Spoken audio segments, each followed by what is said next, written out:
This is the day where we have 80 jerseys that blend into one blue river. One blue river that flows constantly. The end of the river, the empty end of the sea as one. That's how we roll. Same here, Pro Sarah. Hooray for us! Hello, Coach Walsh. How are you? I'm doing well, thank you, Amy. Thank you for joining me today on this sweltering Thursday. It's been a hot week. It's a hot week. Yeah, that means some good football this weekend. That's right. So last we met, we talked about the SI game, and it was last Friday night at SI with an unfortunate score of 21-20. Can you just take us through that game really quickly? Yeah, I mean, first of all, it's WCL football at its finest. It's I've always said you can't get too high or too low in this league. You can't have a win that's so great that you're so happy you're going to lose, or you can't have a loss that's so devastating that it just carries through the rest of the year. So we're living that second part of what I just said this week. Right. And if I look at the positives on it, this is what high school football and rivalry games is supposed to be about. Obviously, we want to have more points than the other team. Sure. In this case, we didn't. But in terms of a high school environment and a bunch of high school kids going at it, and two really good coaching staffs, and it was just one of those nights that I think is just reminds me of how great the WCIL is, how great the just the whole league is when it comes together, and it comes together like that. And their whole student body was there, and it was just, it was under the lights, and it was just one of those the energy of the night was there. It was clearly on their side. I feel like it was, I need to do a better job of getting our team ready. It is my responsibility to get our team in a frame of mind that can constantly deal with that, which is what we're going to constantly deal with this week and then next week. And it's one of those things that, whenever we lose, and whenever things go bad, my instinct is to blame myself.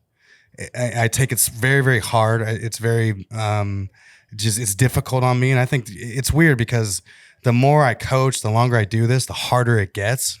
I don't know if that makes sense, but it's hard. Like, how did I fail these kids? I take it very, very personally because I know there's a lot of responsibility behind it. And when we win, sadly, I don't really. I need to enjoy it more. I need to be like, wow, like even you talked about the Folsom game. I was like, right. I immediately just put it away, and I'm still learning. I'm still learning. I'm in whatever game I'm in, and I've learned that I can't take things as hard as I do.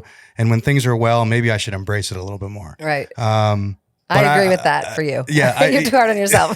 There's a lot of boys out there to put it all on you. No, I'd never do that. And then, clearly when I was talking to the team, it's like, okay, first thing I'm going to do is blame myself. And then I'm going to ask the coaches what we could do better. And then we can ask the players, what can they do better? We're all in it together.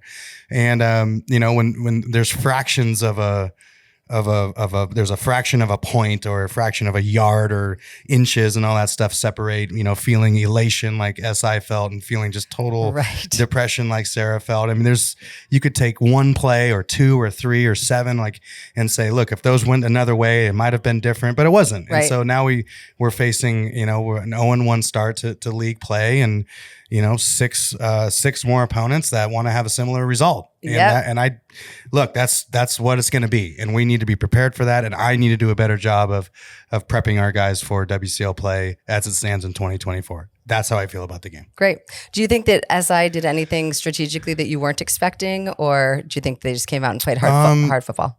Well, they certainly came out and played hard football. Yeah, they have like I told you before the game, or before in our podcast, they have really great players that have been varsity players for multiple years who've been on the other side of that scoreboard that didn't want that to happen again at home and in the opening league game.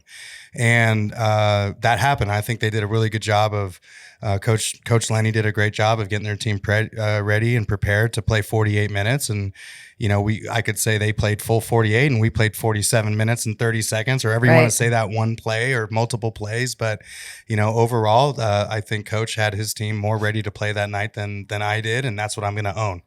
And, I always tip my hat to the other team. They certainly deserve to win the game. And there's things that I could have done better. But in terms of strategic stuff, and there might have been a couple things here and there that that I thought gave us trouble, that I thought they did a good job on, but it was more how they executed, and actually more of just the mindset going into that game. I think was what I need to do a better job of in terms of mindset and prepping this team for what it means to play in the WCIL. And that's just the reality of it. Right. This is a hard league with great coaches and great players, and that have a lot of pride in their school and each other, and they want to win. And that's great. That's what's kept me around for so many years. Is even though it's painful, it's in a way it's kept me around because I know it's always there. I know it's always possible. As opposed to like, we're going to just win every game by 50 points all the time. Like, which we did see last year. Well, and last year was an anomaly. I mean, Right. Last year was a total anomaly, and I've been here for 23 years, and last year's gone. This is year 24, but of the 24 years that I've been, 23 and a half years now where I've coached, there's never been a year like last year. Right.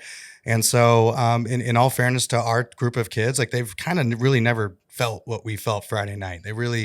We've never really been through that together in a league game, because we haven't lost a league game in a couple of years. So 2021. Yeah, 2021, right, against St. Francis. So, Right. And even that year we lost one. So it's like they're kind of rare, Sure. but they're also instructional. And I will start over with what I started with. In the WCIL, you can't get too high and you can't get too low.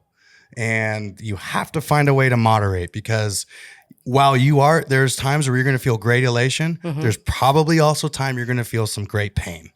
And that's life. And all everything that we do together with our team, we have to try to moderate.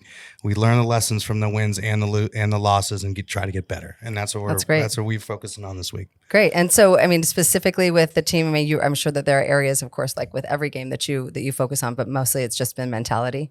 Mentality is number one, first and foremost, the foundation of our why, our purpose stuff, our identity, which I talked about prior to the game.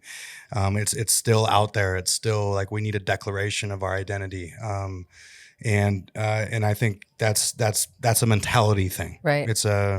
It's not something that you look in a textbook or draw on a board. It's how are we as humans, 91 of us, however many we have, how are we morphing together to have one common viewpoint to match what we're about to face this weekend. And because Sacred Heart's a very, very good team. They're, Coach is doing a great job up there as well. And it's going to be the same story every single week. And particularly with this team, knowing that we've lost, many players in the past, and we have a bunch of new players. There's people like, oh, here we go. Let's go. It's our time now. And I've done a poor job. They're hungry. And I've done you need to match hunger with hunger, right? If, there's two dogs in the corner fighting it out. I mean, like the hungriest dog is going to win. And SI was more hungry Friday night. And that's what hurts me. Like that's, again, I'm proud of what they did. And but it hurts me to know that I didn't get my team in the frame of mind necessary to match that frame of mind that was needed. And we need to do a better job of that, or we're going to be taught the same lesson over again. The world will transpire to teach you the same lesson as humans over and over and over until you get it. And it's not a friendly world that way. It's gonna do it. Like the universe, God, whatever you want to say, is here to teach us. We're trying to grow, and growing is painful. Growing up is painful, and that's what we're facing this week. And we're not running from it. I think it's certainly not. Humans don't like to be uncomfortable, right? But it's also a good place to learn from. That's good.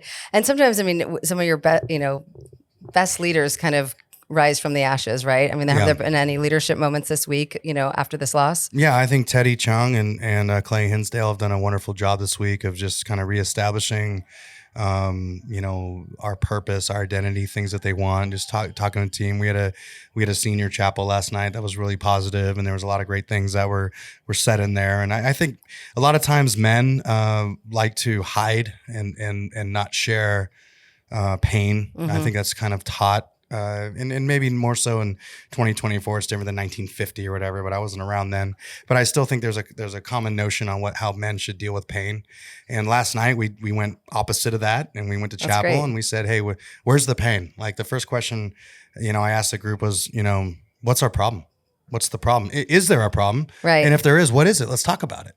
And just having the opportunity to get things off our chests and share things amongst a community and I even last night I said, your best friends tell you what you don't want to hear and not what you want to hear. Right. And if there's something that needs to be said, I'm challenging you guys to say things that needs to be said so we can avoid this pain and avoid and at least make an attempt to identify who we want to be as a 2024 Serra high school football team. That's great. Yeah. No, that's great. I mean, that's good to hear. Yeah. Okay, so I did something unique this week. I asked 5 anonymous football players to ask questions They're anonymous of you. to me or They're anonymous to you? Well, I know who they are.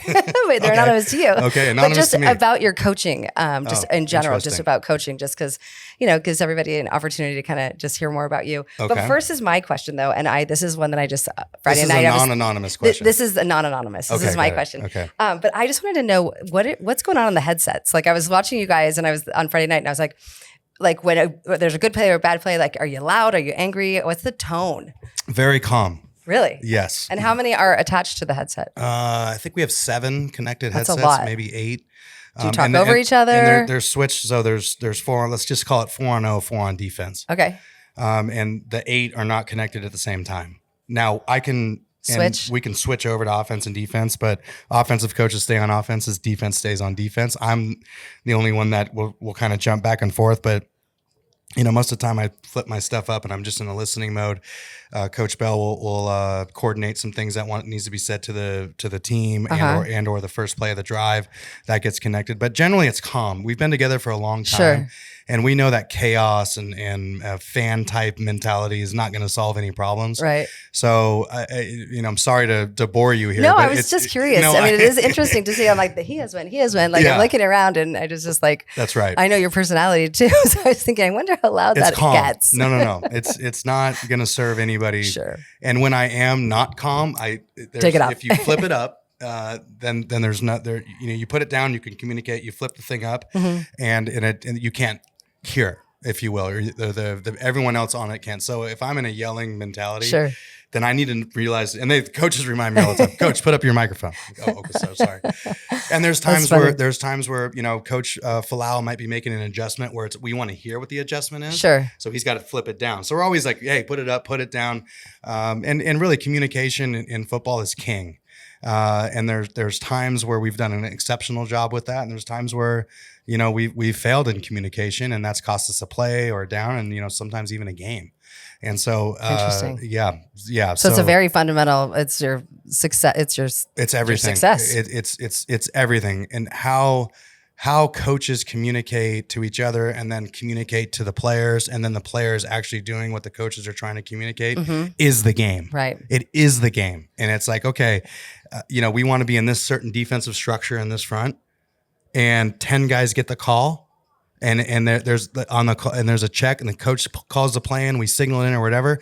10 guys get the call. The furthest corner away doesn't get the call. He's in the wrong coverage. Right. Touchdown. Right. And so those are the type of things that we like to say there's no secrets on the field. I'd rather the entire other team knowing what we're doing, which they have to know our words and other things. And sometimes that happens, but whatever, than what the situation that I just said. Right. So communication in football, when it matters, when it's loud, when it's, you're in a hostile environment is king. And, I'd give us a B on that on Friday night. We could have been better. We could have been better. And Yep. just to scale, because clearly I'm obsessed with headsets today, by scale, like what about colleges and what about NFL? How many people are connected to those? Wow, that's a great question. I don't know the answer. There are limits to how many people are allowed to coach. So it's monitored, yeah. We're limited in the WCIL, but we're one of the few leagues in the world that limits coaching for all of our sports, which is something that I would really love to see changed. I think I've said that before on this podcast. The WCL has coaching limits, which is again an anomaly to I think leagues and high schools in the country. I'm not sure anyone else exists, but that's just not just for football. But there's coaching limits in every single sport in the WCIL. But it also mirrors kind of college and NFL. You can't have 800 NFL coaches with a headset on. There's I'm not really sure the number, but there are limits and there has to be parameters. Like who gets the headset? What are you allowed to say? What are you focusing on? There is a communication protocol that everyone should Must have adhere to, yeah. must adhere to. Yeah. Nice. Yeah. All right. Well, that was my good question All of the right, day. I love it. And these are just questions about you as a coach. So, Okay. First question is, what inspired you to become a coach, and how has your coaching philosophy evolved over the years? So what inspired me to be a coach was I was playing at San Jose State, and we lost, I think, 17-2 or something. It was awful. And I was at San Jose State. We lost this to Stanford. They were ranked like top 20 in the country at this point. It was a very, very tough, arduous, brutal game. And I'm laying in my apartment in San Jose, just beat up. And I was watching a college football rerun, and there was just lights and pageantry. And at that moment, I said, I want to be a football coach. Oh, really? That was it.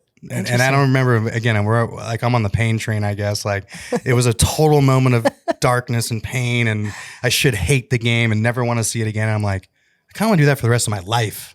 I want to be a football coach. That's awesome. And so every kind of decision I made through the rest of my life led me to where I'm sitting here now. I think it's year 28 as a head coach. Right. 1 year at Texas as an assistant, a student assistant, 3 years at De La Salle, and then 23.5 now. Very cool. Yeah. That's and then great. What was the second part of that?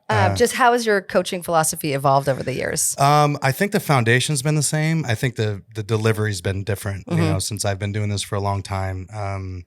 My philosophy's always been the same: build a team that loves each other, Right. plays for one another, brotherhood at the center, love at the center. I think that's always been Humility. the same. Yeah. Humility. Big one. Just,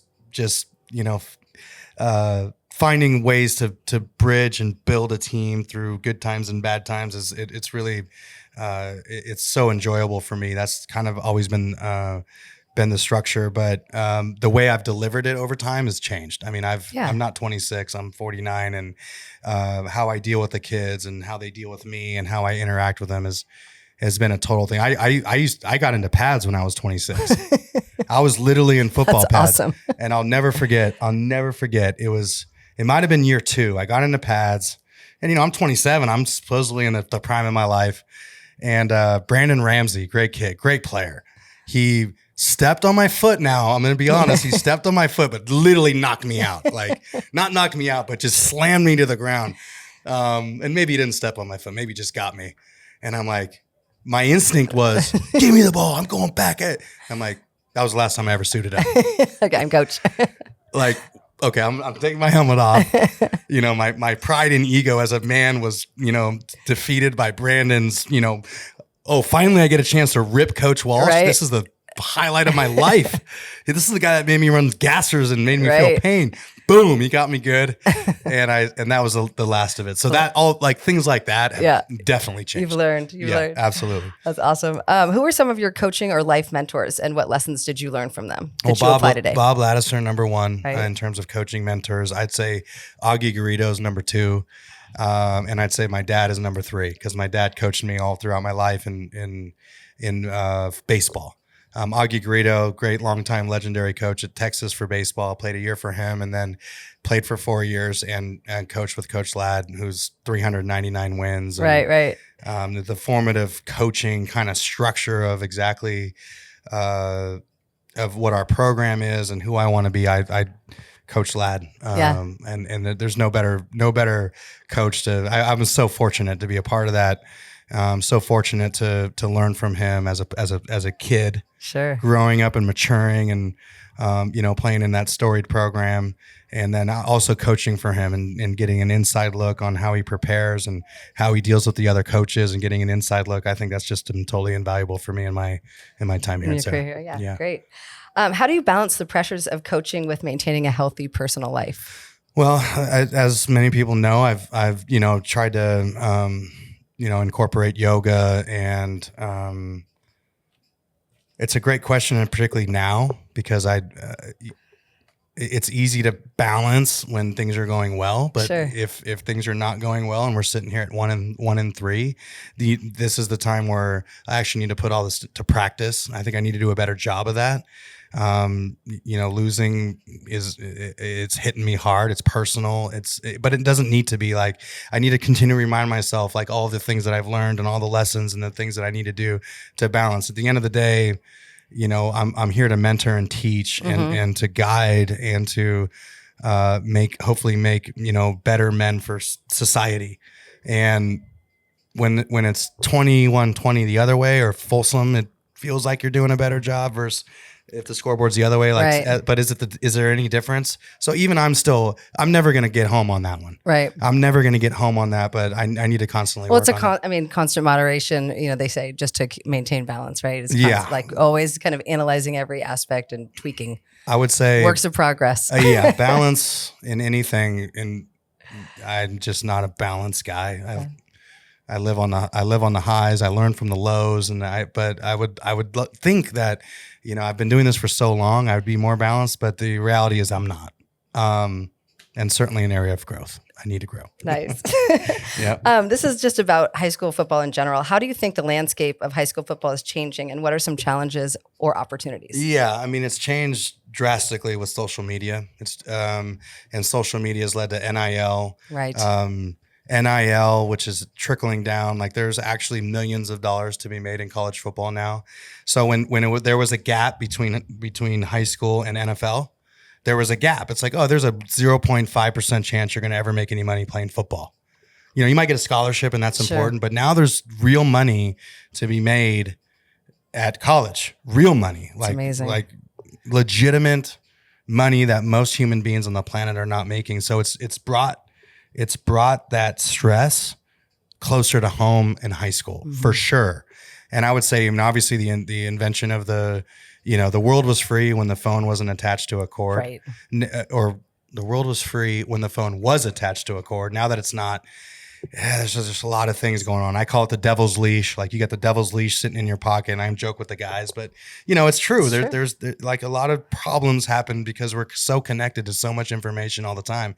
I think that coupled with self-promotion and also knowing that maybe this could lead to a scholarship, which has always been there, but also maybe this could lead to stardom, a $250,000 Right. paycheck that I know people are getting now, and NIL deals and all this stuff. It's just really, really changed the landscape. It's made it more difficult. I think there's more stress involved.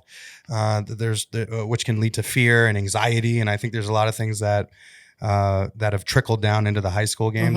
And when I say NIL, like NIL deals can, like any human being in California can get an NIL deal. Like a 9-year-old soccer player, let's say, could get an NIL deal. It's possible. It's not illegal is my point. Right. Now it can't come through the high school. And so it hasn't really affected us there. Like I don't have got kids on NIL deals at the Serra Booster Club or the Right. Serra Outside Group is not. It hasn't hit us that way, so I want to be very clear about that. And I haven't really heard about that much in high school. But the concept of getting an NIL deal Right. in college is what I'm referring to. Sure. Yeah. And it's an interesting discussion because you think like even like last year when we had 9, athletes go on to play football in college, like you think they were a very bonded team. You wonder Sure. how the pressures or the desire to, what's the competition amongst each other on the team? Like that could change things as well. It could. Yeah, it could. I think that's more like a regional thing, Sure. competition between that running back at that school and whatever. I mean, it's a global thing too. I mean, like we don't just play football at Serra in Right. San Mateo County. But you're right. I mean, it's like, wow, why? It's just an Wait, that interesting guy over there, concept, like yeah. he's going to Georgia. I know he's going to make $300,000. I feel like I'm better than him. Like these are all thoughts that are happening now. Like, Right. the old school, the old generation never would have thought any of this would ever happen. They were let worried alone- about first string, second string. yeah, or just getting on the get a field. Yeah, I mean, but now like the conferences are blowing up, and Mm-hmm. and all the money is shifting, and it's like an ocean that and they say follow the money. Now there's Power 4, and those 4 conferences have more money than what used to be the Power 5 because the Pac-12 is dissolved, and now like it's like okay, if I go play at a Power 4 school, I'll get paid more. Right. Then if I crazy. played at a non, I mean, it's very real. It's something that I'm not gonna fight it, but it's very real, and it's definitely the biggest things that's changed since I've been the coach. Interesting. Yeah.